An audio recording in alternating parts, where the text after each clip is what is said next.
2年前，我被当作物件一样嫁到其家，生活如一潭死水，我的心也逐渐枯草丛生。2年后，我要挣脱束缚，追求我的向往。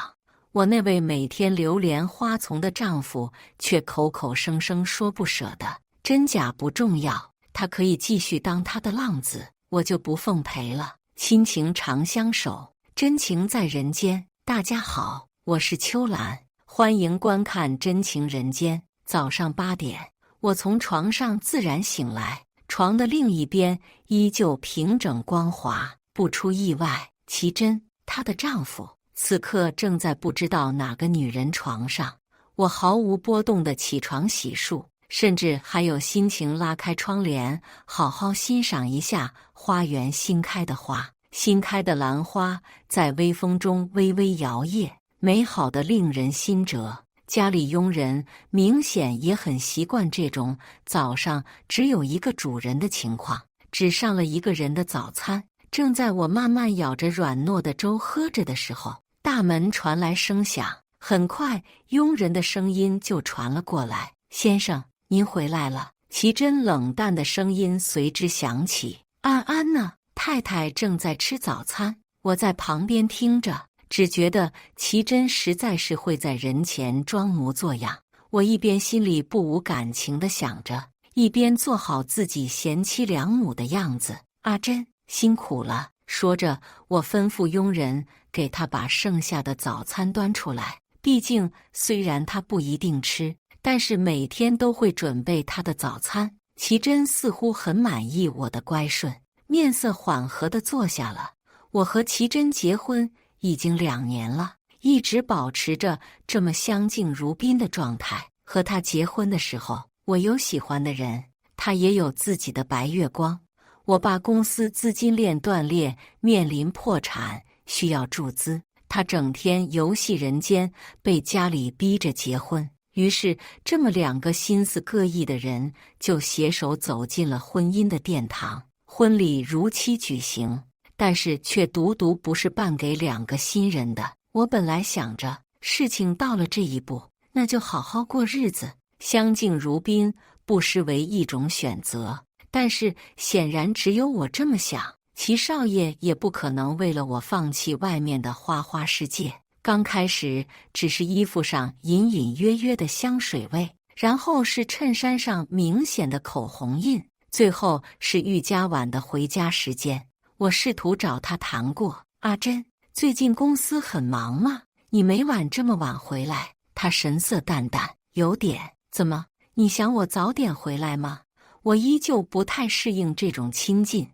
工作忙也要注意身体。当晚我翻来覆去很久没睡着，脑海里一直在想我这仓促的婚姻，想以后的日子怎么过下去。第2天下午，我掐着下班的点去奇珍公司等他，结果前台不认识我，我又没有预约，自然上不去。我正和他纠缠，没注意身边有人靠近，直到前台态度热情地迎上去：“周小姐，我给您刷卡。”只听那位身材窈窕的周小姐声音一样娇媚：“谢谢小宁，珍哥在公司吧？总经理在的。”2人的声音渐远，我视线不由自主地看着那位周小姐，直到电梯门关上之前，我看见她对我笑了。一瞬间，我还有什么不懂的呢？当晚奇珍凌晨才回来，一身乱七八糟的味道。我睁着眼睛看着他：“你要是真的忙的话，以后就不用特地赶回来。我们住的别墅在郊区，离公司得差不多1个小时车程。”我都替他累得慌，没有必要。反正我当是卖进来的，他本来也不用在意我的感受。他似乎没想到我会这么说，被酒精浸泡的脑袋可有可无地点了一下。但是我知道他听见了，于是从这天起，他就开始夜不归宿。我一边漫不经心地搅拌着碗里的粥，心里一边绕着以前的事。旁边传来碗筷碰撞的声音，我抬头看过去，奇珍以不容拒绝的声音说道：“今晚集团主办了一个晚宴，你准备一下，到时候高阳来接你过去。”原来是这样，我还纳闷他要上班，怎么还回来吃个早餐呢？我自然有这个自觉。好的，大概我温顺的态度无可指摘，他没再多说什么。也是，我向来不与人争论什么。林旭也常说我软弱，大概奇珍就是看中我这一点，娶回家摆着赌其父的口。齐氏财大气粗，办的晚宴自然富丽堂皇。宴会上灯光璀璨，西装革履的男人与金赞玉耳的女人脸上都挂着笑。齐真正和林婉态度亲密地挨着，齐真的眼神落在他身上，态度温和宠溺，众星捧月，天真烂漫的小公主，此刻正娇憨地挽着我领过正的枕边。算了，实际也不是了。上流圈子里，我们结婚的事情不是秘密。不少人注意到了我，脸上是幸灾乐祸的笑容，我只做不知，态度自然地和相熟的人打着招呼。小安，我应声看去，是齐寒，我名义上的大哥，也是我喜欢的人。曾经看着那熟悉的温润脸庞，我心里是抑制不住的苦涩。哥，我回道。齐寒眼睛沉了一下，然后往旁边看了一眼，脸上神色隐忍。晚宴还有一点时间才开始，我带你去休息一下。说完，抬手想来拉我，我不动声色避过，示意他带路。齐寒把我带到休息室之后，却没走，自顾自说：“我一回来就想见你。这2年你过得好吗？”是了。在我和齐真紧锣密鼓忙着订婚结婚的时候，男朋友齐寒正在国外忙着开拓市场。我惶惶不知该怎么办的时候，他永远只会对我说：“等他。”等得久了，我也绝望了。可能终究还是不够重要，不如就这么算了吧。我和他提了分手，记得他当时沉默了很久，我直接挂断了。他应该很轻松吧？解决了一桩麻烦。按照外面人的说法，我踹了齐寒后，转投齐真的怀抱，却从没有抓住齐真的心。挺好的，谢谢哥关心。小安，你非得这么和我说话吗？我们很早就分手了，你注意分寸。齐寒温润的脸泛起痛苦的神色。没有，我没同意。小安，齐真不合适你，他也不懂珍惜你。他看我神色未动，继续说道：“我们重新在一起，以前的错我会好好补偿的。”我敛下神色：“我们没有可能了，这种话以后不要再说。”这时候手机响起，是齐真，我接起：“喂，季安安，你人呢？”我扯了扯嘴角，这是和别人缠绵完，想起我来了。楼上休息室，下来。说完，齐真就挂了电话。下楼的时候，齐真就在楼下等我，眉目间隐隐透出不耐烦。这种烦躁在看到我身边的齐寒时，转变成了愤怒，最后一级阶梯，他直接一把把我扯了过去。外人看起来亲热的姿势，只有我知道他贴在我耳边，声音冒着寒气：“这么迫不及待，一回来你就上赶着贴上去。”我麻木地反驳：“没有，不管齐真怎么在外面乱来，却不允许我和谁走得近，何况是齐寒。”齐真嗤笑一声，示意我跟着他当好一个太太摆件。晚宴全程，我都跟着齐真应酬，脸上挂着得体的笑。坐在车里的时候，才得以放松下来。我刚打算开口让司机开回别墅，齐真打开车门钻了进来，我尽量往旁边挪了挪，又被他拽了过去。躲什么？我顺着他的力道坐好。没什么，你今晚不加班？齐真没好气道。不加？怎么？你希望我累死了好和齐寒双宿双飞？我沉默以对，不想在这种时候再说出什么激怒他的话。车里气氛凝滞，好在一路畅通。我做假寐状，很快就回到了。我躺在属于我的半边床上，闭着眼睛睡觉。心思却停不下来。这样看不到希望的麻木日子，我不知道自己还能坚持多久。2年时间，我不欠季家，也不欠奇珍，那是不是？咚咚咚，心跳的声音好像震耳欲聋啊！我还沉浸在自己的思绪里面，突然一股大力把我整个人抱过去。我反应过来的时候，奇珍正压在我身上看着我。我偏头错开她的视线。奇珍并不需要我的许可。我话还没说完，她炙热的温度就落了下来。我偏头看着从缝隙中露出来的月光，摇摇晃晃中伸手想要抓住点什么，最终只能垂落下来，被抓回去捏住。第2天起来的时候，奇珍已经不见踪影。昨晚很累，身上还有些疲惫，但是今天我要出门。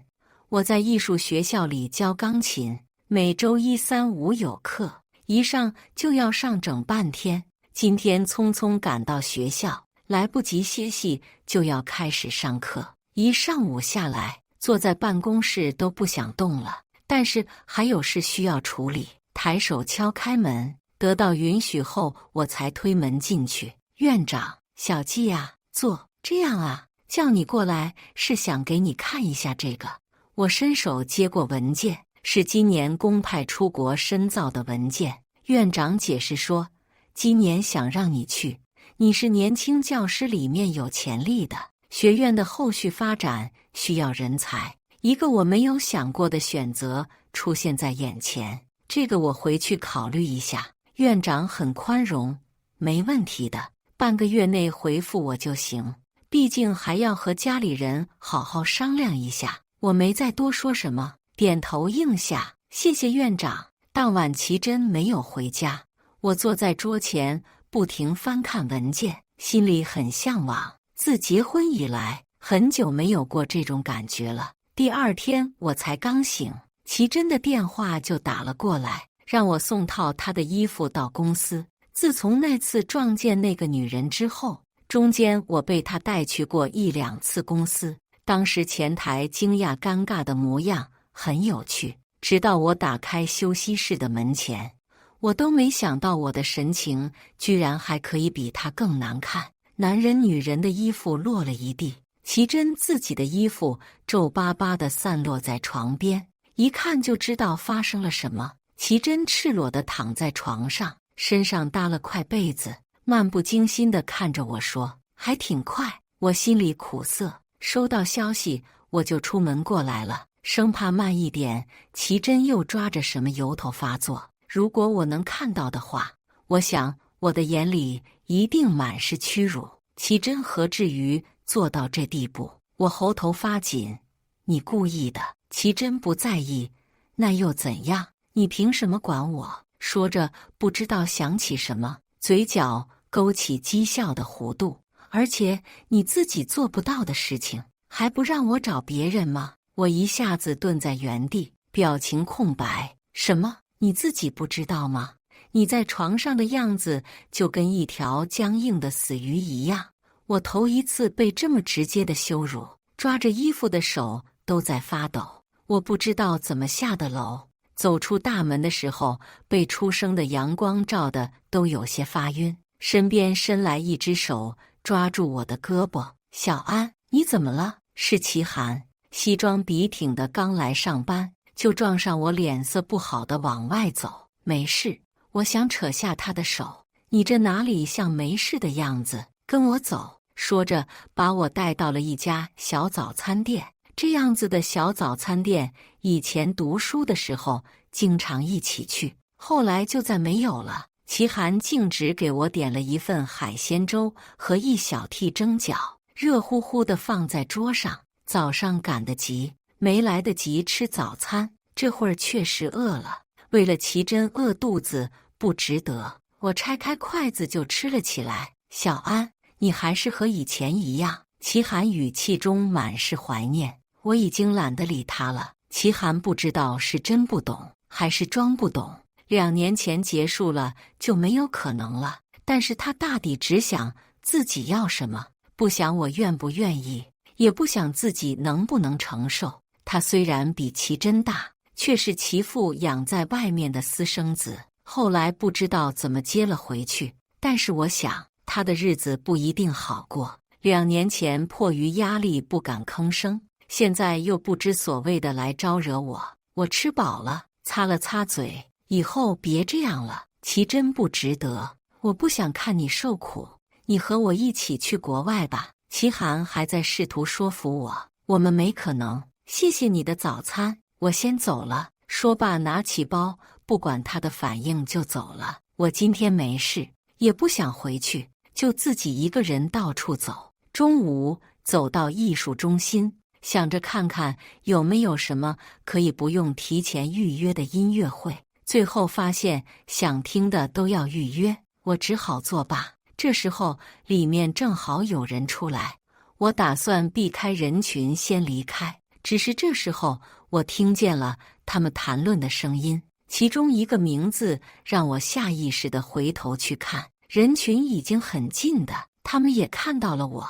其中一位气质优雅的年轻女孩眼中满是惊讶：“安安，没想到在这儿看见你。”“旭旭，还久不见。”林旭，他大学时最好的朋友，现在是国内小有名气的钢琴家。他示意身边人先走，然后才问起我的近况。我实在装不出什么岁月静好的样子，只好强撑着笑笑。他没再多说什么。做主把我带去了一家餐厅吃午饭，餐厅氛围很好，我一下子放松了下来，嘴里的话也都能说得出口了。我向他诉说了我的婚姻，以及我最近的挣扎。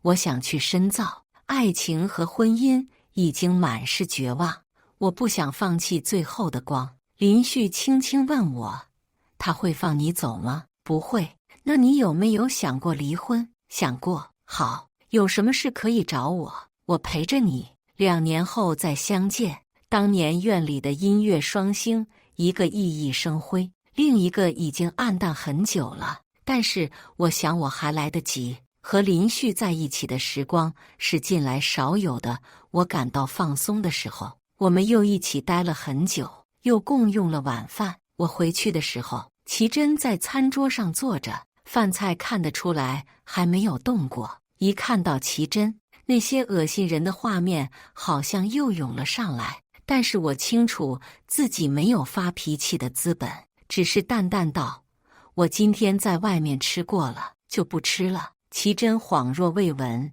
吃饭？”我疲惫道：“我吃过了，今天有点累，先休息了。”齐真不打算放过我，眼神狠狠盯着我。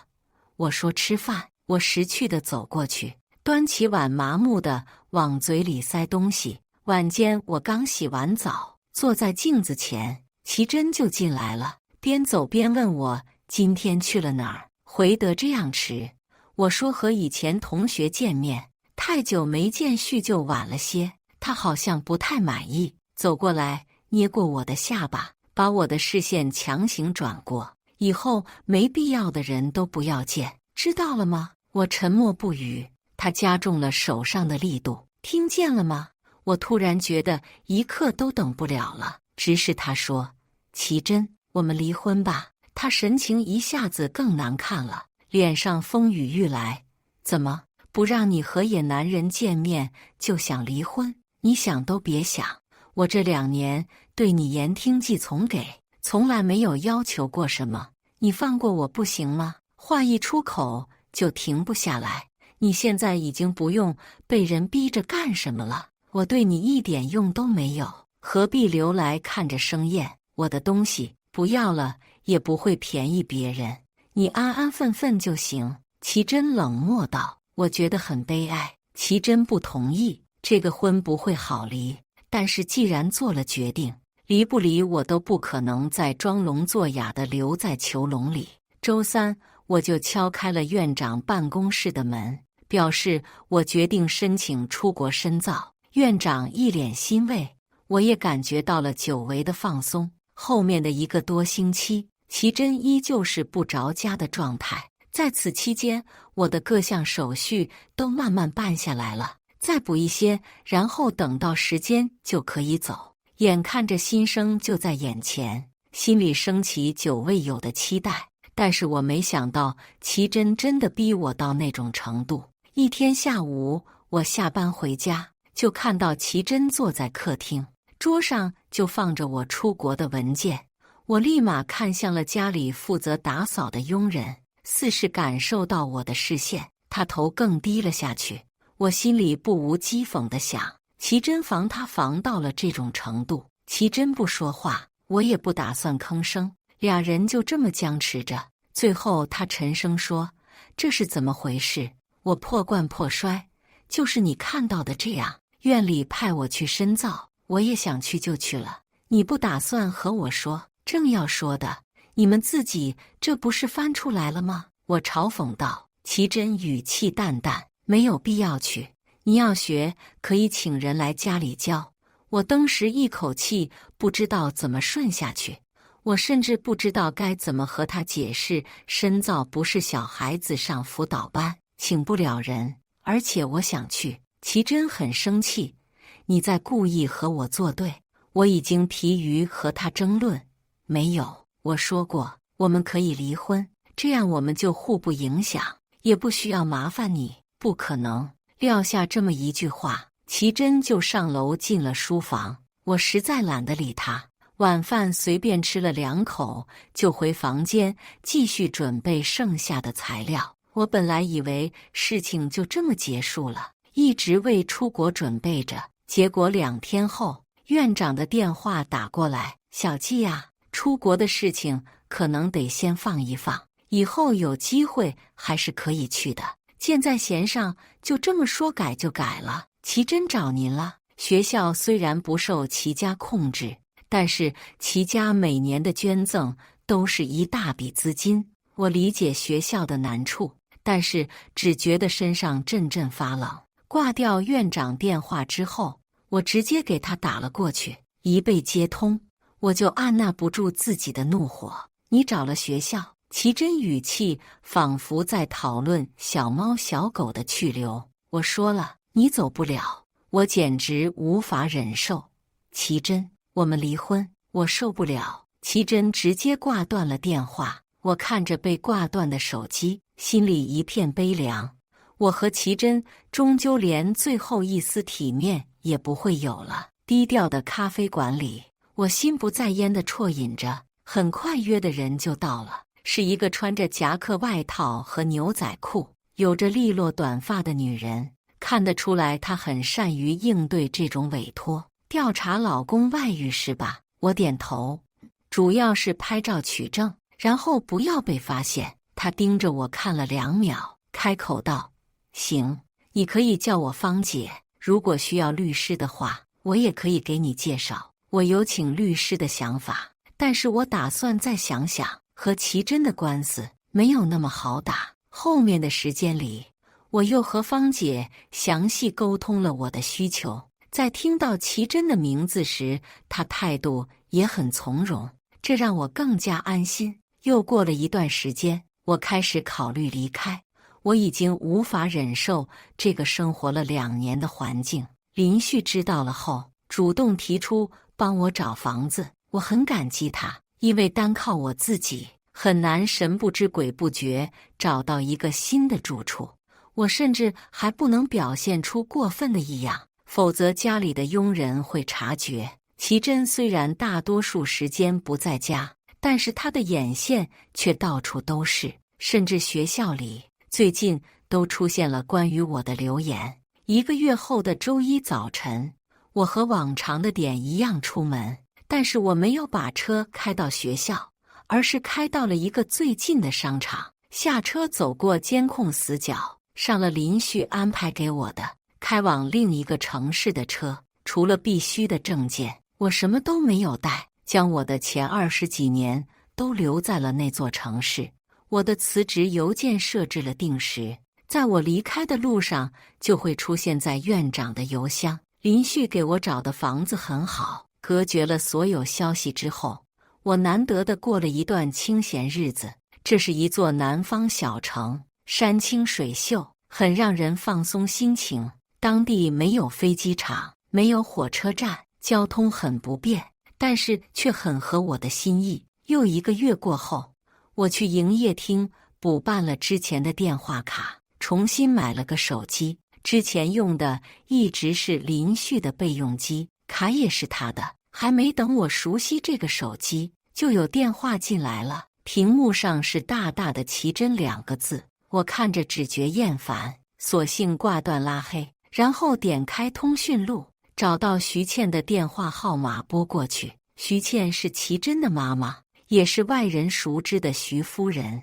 外人知道徐倩和其父就是强强联合，但是少有人提起徐倩的公司是齐涵小时候被接回来之后才创办发展的。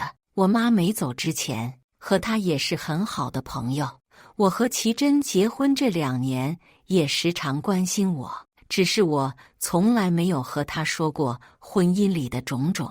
电话接通了，我先打了个招呼，徐姨。徐倩似是因为我的称呼顿了一下，而后急切道：“安安，你去哪儿了？奇珍那小子找你找得快疯了。徐姨，我想和他离婚，希望您能帮我。”好端端的，怎么就要？发生什么了？我们没有感情，我不喜欢他，他这2年也一直在外面出轨。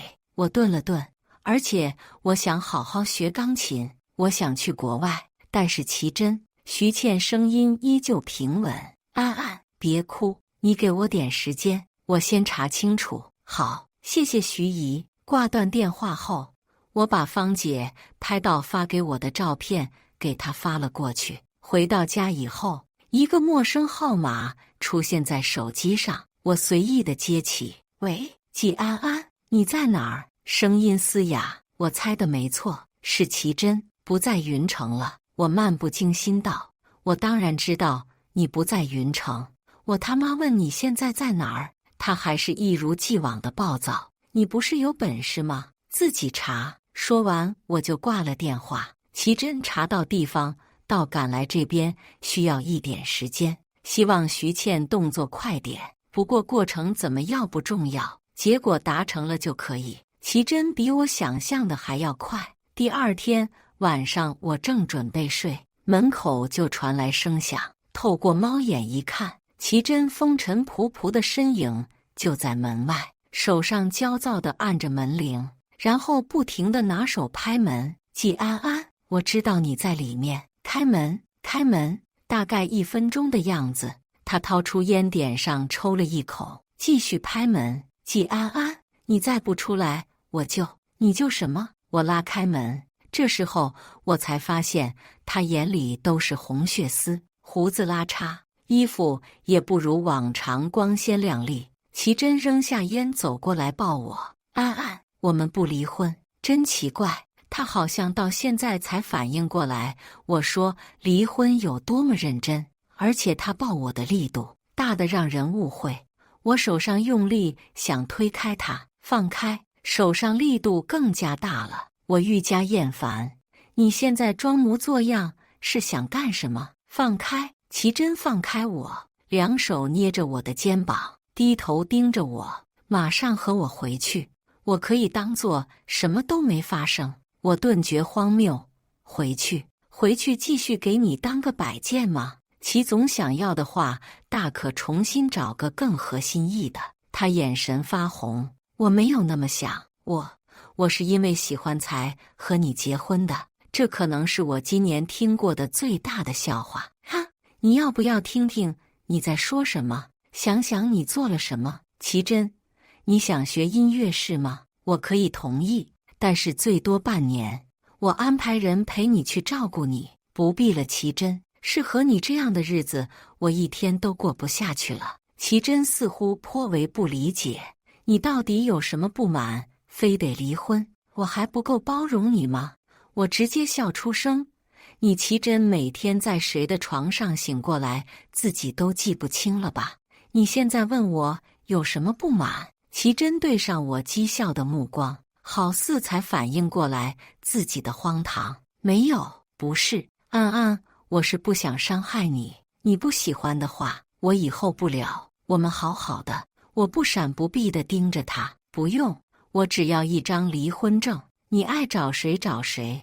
我感觉齐真手上的力道简直要把我的肩膀捏碎。他试图把我拉出门外，不可能，你现在就跟我回去。胳膊拧不过大腿，我顺着他的力道跟他下楼，嘴上继续强调可以，反正这个婚早晚也得回去离。齐真步子迈得很大，整个人都显得很不安。闭嘴！齐真把我带回了之前的别墅。路上汽车转飞机，回到的时候已经是第二天的晚上了。我整个人都很疲惫，无视他的反应，直接洗漱休息了。第二天一早，睁眼看见房间里的吊灯，一下还没反应过来，旁边伸过来一只手把我揽过去，我一下子清醒了。齐真看我没动静，试图更贴近过来，我闭着眼，背对着他。我想你应该还记得说我在床上僵硬的像一条死鱼的话，放开，别碰我。齐真把头搭在我后颈，没有，是你老是想着齐寒，从来不主动。我气不过才，我以后不会了，安安。我深感与他无法正常交流，一言不发。早上吃完早饭后，齐真还在家里好整以暇地坐着，似乎是感觉到了我的视线，主动道：我今天不去公司，就在家处理事情，我不置可否。上楼关上门，有得选的话，我并不想和他待在一个空间。中午吃饭的时候，齐真问我有没有什么想去的地方，可以陪我去。我说没什么想去的地方，但是民政局可以去一去。他又继续阴沉着一张脸，不说话了。他自己一厢情愿地找不痛快，怪谁呢？晚上两个同床异梦的人躺在一张床上，白天睡多了，我有点睡不着，齐真估计也没怎么睡着。整个人贴上来的时候，我鸡皮疙瘩都要起来了，往旁边挪了些，对着眼前的漆黑开口：我说过了，要么我去客房睡，要么你出去找个人解决。齐真往后退开了些，没有别人了，我也不会勉强你，睡吧。第二天早上，我刚要下楼，楼下传来愤怒的女声：这就是你干的好事。接下来是齐真很疲惫的声音，仿佛很无奈的解释：这都不是认真的，是徐倩来了。呵，没想到你这方面倒是遗传了你爸，这话你和安安解释去，照片是他给我的。齐真终于有些慌乱了，这是安安给你的。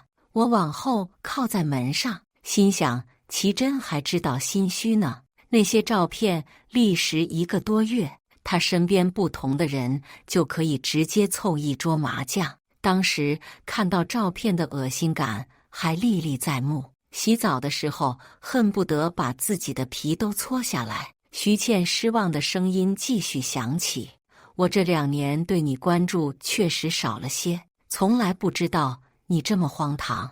我还以为你当初说喜欢安安，和他结婚，会好好对他，没想到和你爸一个德性。齐真低吼：我没这么想，我只有安安，我不会有和别人的孩子。徐倩语气惊异：你是怎么想的？我没有办法了，安安她心里一直有齐寒，从来不多看我一眼，对我很冷淡，我怕我控制不住伤害他。齐真苦涩道：多讽刺，每天在外面流连不同床榻的人，反过来指责我对婚姻不忠。徐倩似乎也不想与他多说，既然如此，你们就分开吧。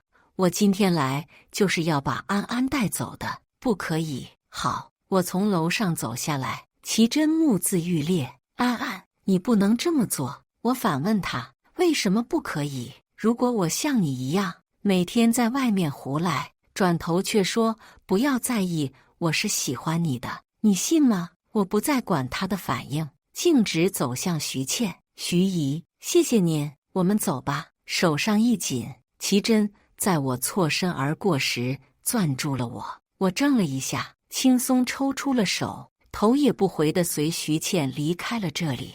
我从齐真的别墅来到了徐倩的住处。徐倩其实很忙，他自己的公司做得很大，每天需要他处理的事情很多。2天后，我主动提出离开，我打算回到母亲生前留下的房子里面住。徐倩很担心，万一齐真那个混小子再强迫你怎么办？我安抚他，不会，有任何事情我给你打电话，还要麻烦您给我撑腰。平时雷厉风行的女人此刻眼眶微红，徐姨对不住你，有事没有都可以给我打电话。告别了徐倩，我就回到了之前妈妈住过的那套房子，在旧市区那边的一个小区里面，很多没有人生活，很多地方都落了灰。我花了半天的时间收拾。又过了2天，齐真把电话打到了我这儿。安安，你在哪儿？齐真知道我并不在徐倩那儿了，并不奇怪。你自己不是可以查吗？查到了再把我抓回去。齐真声音有些哽咽，我不会了，安安，我不逼你，以前是我错了，我知道错了，你回来好不好？不好。说完我就挂了电话。齐真没有再纠缠，倒是一个没有想到的人找上了我。我踏进餐厅，走进去很容易就找到林婉。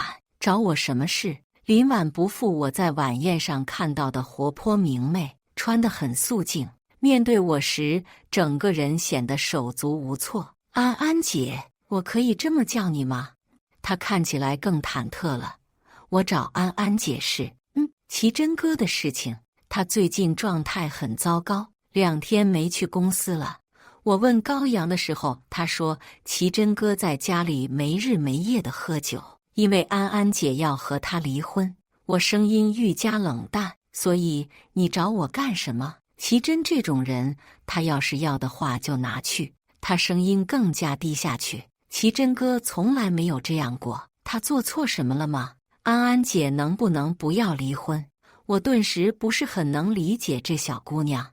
你和她经常联系吗？她有什么值得你这样？林婉似乎很迷茫，也不算特别经常。我从小就喜欢齐真哥哥，他喜欢安安姐的话，我希望他能幸福。说着又很慌张地继续补充，但是我和齐真哥什么都没有。我无从辨别林婉是真情还是假意，但是并不打算和他就齐真的事情纠缠，我们没可能了。我不明白一个会在外面出轨，加之不懂尊重别人的人有什么好留恋的。不顾他张口想说什么，我直接打断，事情没有你想象的美好。就这样，我先走了。不理会林婉的挽留，我直接离开了餐厅，重新找了地方吃饭。最近天气都很好，日暖风和。我今天打算去把签证的面签弄了。在林旭的帮助下，我顺利申请到了国外学府的留学 offer， 只等我处理好这边的事情。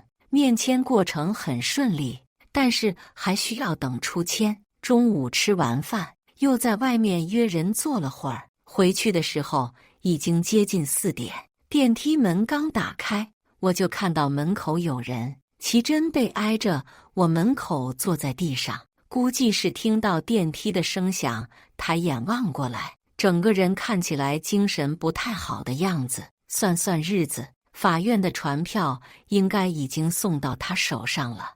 我最后还是通过芳姐找的离婚律师沟通的过程中，我发现他们工作很认真，能力应该也不弱。被齐真带回来的那天，离婚起诉书也被递交到法院。齐真站了起来，笑得比哭还难看。安安回来了，我当没听见，像我面前什么都没有一样，把钥匙插进锁里，推门跨进去，转身关门。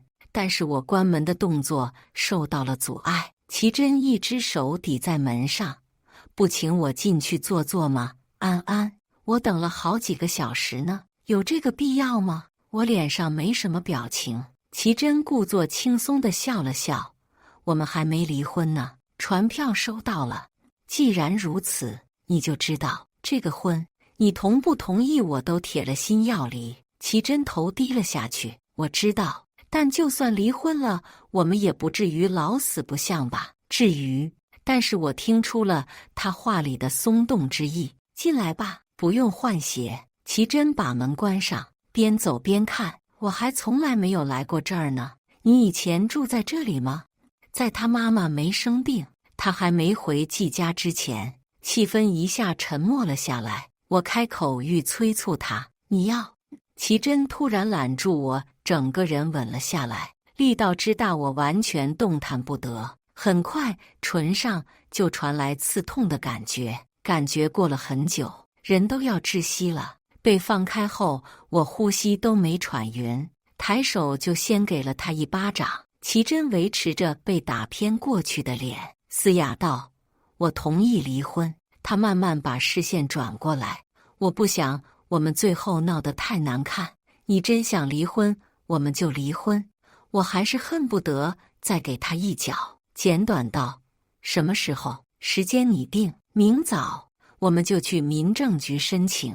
我只要离婚证，财产全部与我无关。后天吧，明天公司有事也可以。”奇珍不说话了，我也没打算留他。出门左转，不送。后天一早是约定好的去民政局的时间。奇珍打电话问要不要接我，我告诉他直接9点民政局门口见。因为奇珍的配合，加之我什么都不要，过程相对顺利。结婚的时候没有欣喜之情，离婚就更是只有轻松之感。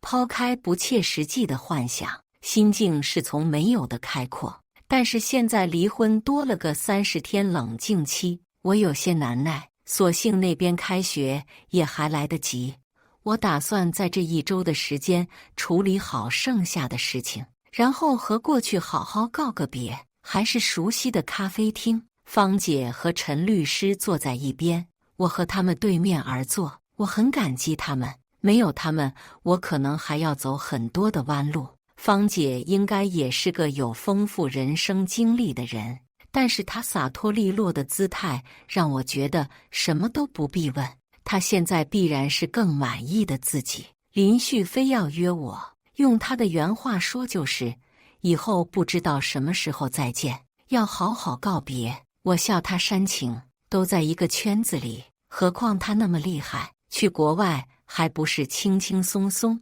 结果他说我烦人。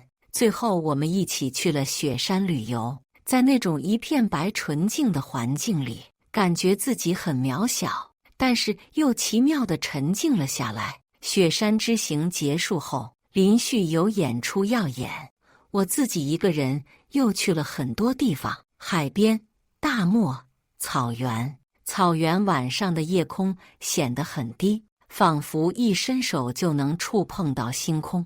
我惬意地躺在篝火旁，身上手机突然响了起来，是奇珍那个新的号码。上次联系是去民政局那天，这时候离30天之期就剩不到10天了，不要再出什么意外。我接起电话，不打算出声。半分钟的样子，奇珍那边不再是粗重的呼吸。安安，我后悔了，我们能不能不离婚？看着远处一望无边的广阔，我语气平静地对他说：“奇珍，别喝了。”奇珍语气已经带上了哭腔：“我知道错了，你再给我一个机会，好不好？”我不说话，任由电话这么挂着。最后，奇珍自己挂断了：“对不起，安安，晚安。”1个月那天，我准时去了民政局，在路边看见了奇珍的车。为了不出任何的意外，我必须保证他和我的离婚证都按时拿走。我敲了敲车窗，奇珍整个人好像才回魂一样。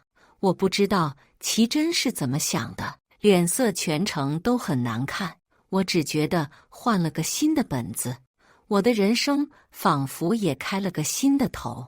中间又过了几天，眼看还剩2天就是我动身的时候，我从外面买了很多封装材料，打算收拾一下行李和房子。回到门口，又碰见了奇珍，最后的体面还是有的。我问他有什么事吗？奇珍状态是最近我看到最好的一次，但还是不太有精神的样子。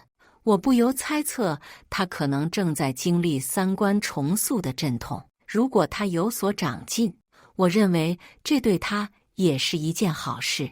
他眼神在我手上的材料上掠过，又回到我脸上。没什么，听说你要出国了，之前没去成的那家吗？对不起，他很少见的真的表现出歉疚。不是，另外一家学校，我同样很想去。那就好，我实在没什么好说的。没事，我就先进去了。奇珍语速稍微急促了些。